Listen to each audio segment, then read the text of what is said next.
My journey actually started off in various different phases, so I'm talking to you in light of my spiritual context as to how I would frame it.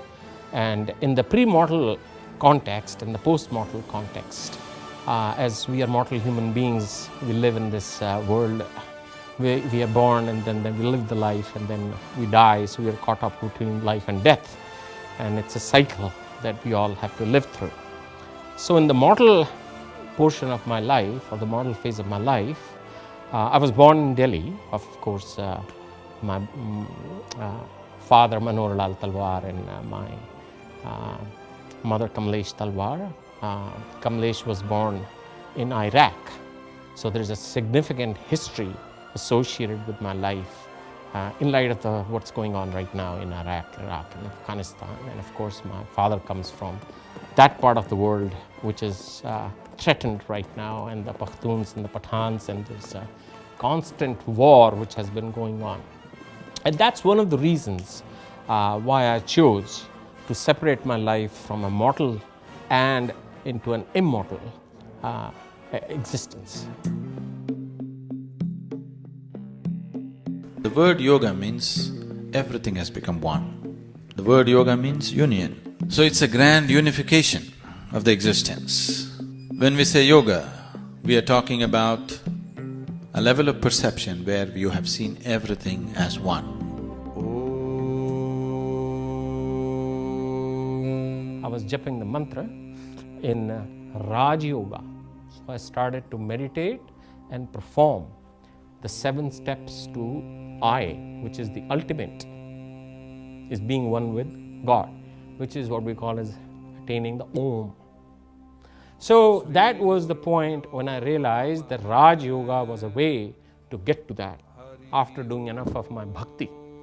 So we had Karam Yoga, Janani Yoga, which was the Gyan that I had put together, which I still kept compiling as my experiences went through.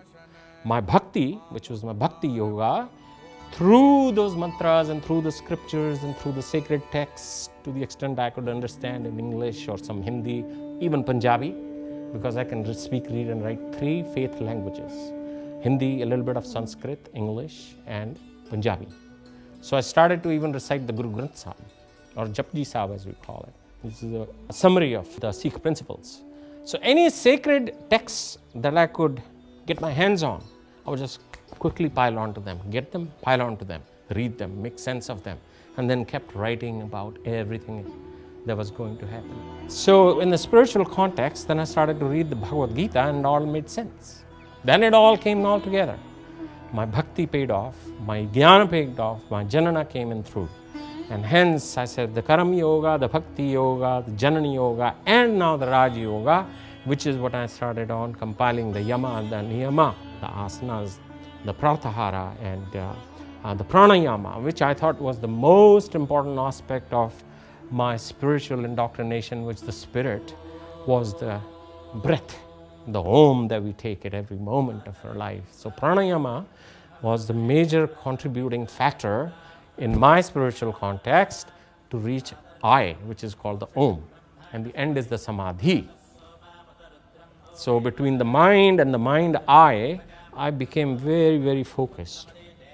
And my association at the next level was with Her Majesty the Queen of England, which is when I started to send her some of my works in the context of my spiritual indoctrination, my atonement, and the future of the Commonwealth, which I thought was very powerful because she's the head of the Commonwealth of Nations, and there's 46 nations now, 54 nations in the world.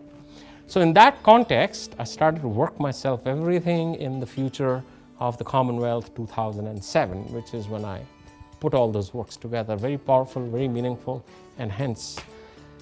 But I was still not done. I was still not satisfied. I said there's a higher power beyond that, which is what is written in Hinduism, which is what we call as the self. The universe is inside of you, which means every planet can be recreated inside of you if you do enough bhakti and elevate yourself into what we call as the celestials, the actual Bhagwan.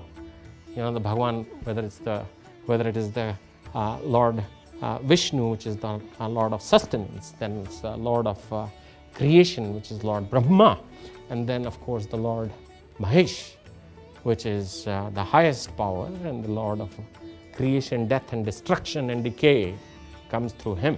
And then, as you can see, this is what I am at. So through the Gayatri, I transcended myself to a certain level. I did my own yagna in 2010.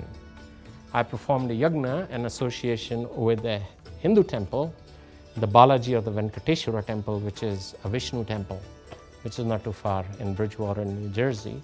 And then I was amazed at the recitation of the 1008 Gayatris. It takes 8 hours to finish the whole yagna. And it was so powerful that I said, there's got to be some manifestation in personification of the Gayatri. How do I capture it? How do I encapsulate it so that there's evidence? Otherwise, there is what it is. How do I know?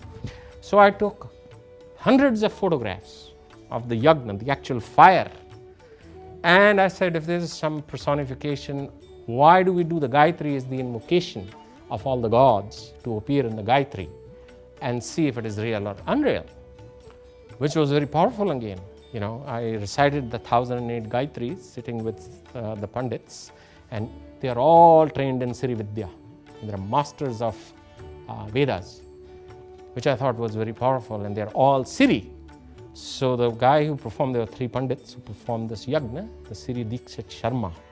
He was only called the Siri after he had been given that title after his finishing of the studies. And this is an Andhra temple, very interestingly. So I associate myself with the Gayatri, and I can show you evidence of Lord Shiva in the flame, sitting and meditating.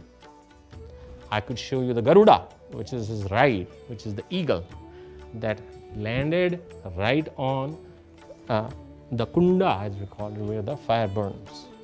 So it was very profoundly evident that there is something very spiritual beyond these baptisms and the rituals and why we form the yagnas in Vedic times. So I took myself back into history, 2000 BC. That's when I profoundly found about the formation of yoga, where it came from. The valleys of Mohenjo-daro and Harappa, the excavations, they also demonstrate that they did yoga at that point.